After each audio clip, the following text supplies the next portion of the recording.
I'm Lile. It's been a while. As we all know, October is a very busy month for games, for indie games in particular, it seems. September was crazy. October's even better. Let's not waste time. Let's just get in.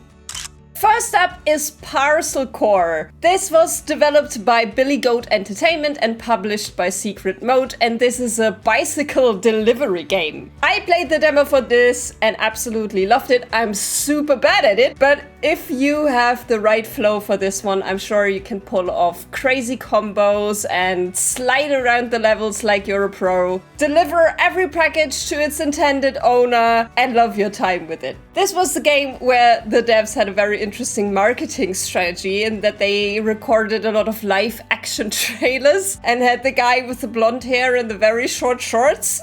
It was amazing. I thought they were very charming, and this game oozes charm as well. You will be playing, who would have thunk, a delivery person on a bike, and you can choose from up to 3 different delivery services to make your money. And you will also be delivering against the oil baron Rich Villainy.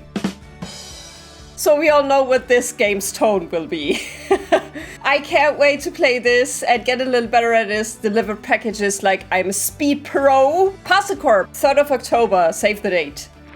Next up is a very interesting game called Phoenix Springs. It's both developed and published by Caligram Studio, and they don't call themselves a game studio per se, but an art collective. And judging from the style, I can tell why. This is so unique, so gorgeous, and I hope that this catches on because these are the kinds of games that I want to see more of in the indie game space. It's a point-and-click adventure set in a neo-noir world. Kind of futuristic, kind of retro, and it centers around the reporter Iris Stormer, who's looking for her estranged brother. I'm very curious to see how the detective side of this game works, because there seem to be some things to figure out, and I always like a good detective mechanic. Yet another game that convinces you through its art style and uniqueness, and that is what I love in the indie space. So Phoenix Springs on the 7th of October. I will be there. Then we have Extra Coin, both developed and published by Cynic Games. They say about themselves that they may be an indie studio, maybe not. I have no idea what that means. That's what it says on their website. But the game is a life sim with sports mini games, which is usually not my kind of game, but since it has apparently very good narrative attached to it, I'm willing to try anything. This is kind of a cyberpunk or futuristic world of some kind where people have been convinced by some sort of entity that the arcade is the place to live. And the arcade is a virtual reality, and that is what this game is about. Do you buy into this fake reality of the arcade, or do you try to break out? And that is something that I'm always intrigued by and that I will always want to play. Extra Coin on the 8th of October. I have no idea how I'm gonna finish Phoenix Springs in one day, but I do want to play both of them very badly, so I will definitely get them both, and then I'll see when I have the time. And then we have the big release this month, Neva, by Nomada Studio, published by Devolver Digital on the 15th of October. This is, of course, the same studio that brought us Gree. And if that game is anything to go by, I will be a puddle of tears by the end of Neva. And I can even see from the trailer that that will happen. Because you play Alba, a girl in a decaying world who meets a wolf cub. And they both grow up together, and I'm sure nothing will ever happen to either Alba or this wolf cub. Nothing! This is also a platformer, but with more of a combat focus, at least of what they've shown. You get what you expect. Beautiful graphics, beautiful music. Again, this is only possible in the indie space. No AAA studio would produce a game like this, and I'm glad that we get this. Neva, again, 15th of October. Get your tissues.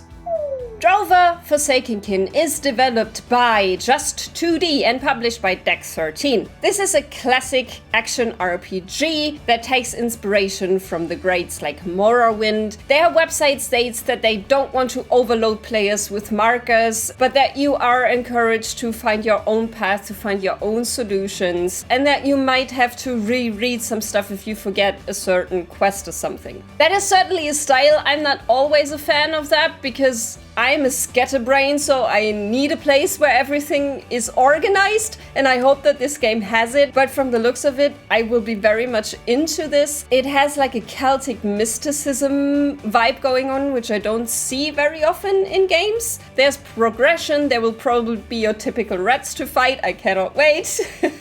As I understand it, at the beginning of the game, you will have to choose one of two factions, and that will impact the story of your game quite significantly, as they say on the Steam website. I love the pixel art. I do hope the combat holds up, because that's very important in an action RPG. Drova Forsaken Kin will drop on the 15th of October.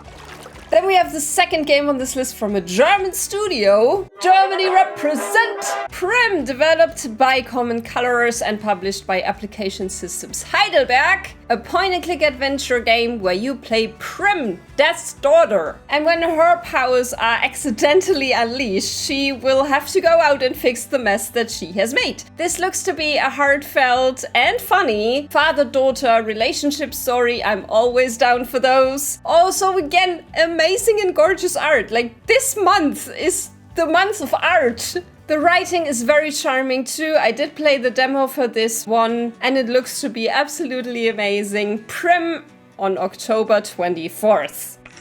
Last but certainly not least, we have the Heirloom, which doesn't have a concrete release date. It just says October, so I hope that it actually releases then. It's developed and published by Babooby Games, and this is pretty much the only horror game that I have on my list this month. It reminds me, looks-wise, and from what I've seen in the trailers, a little bit of the original Oxenfree. It has these kind of out-of-our-world vibes going on. It is inspired by Scottish folklore, and you will play Marla, who together with her brother has to go live with her grandfather, and there's also a mysterious lighthouse. Again, love the look. What can I say? I'm a simple person. The Heirloom will hopefully release sometime in October, and that concludes our list for today. Which of these games are you looking forward to? Have you any else that you want to share? Let me know. See you later.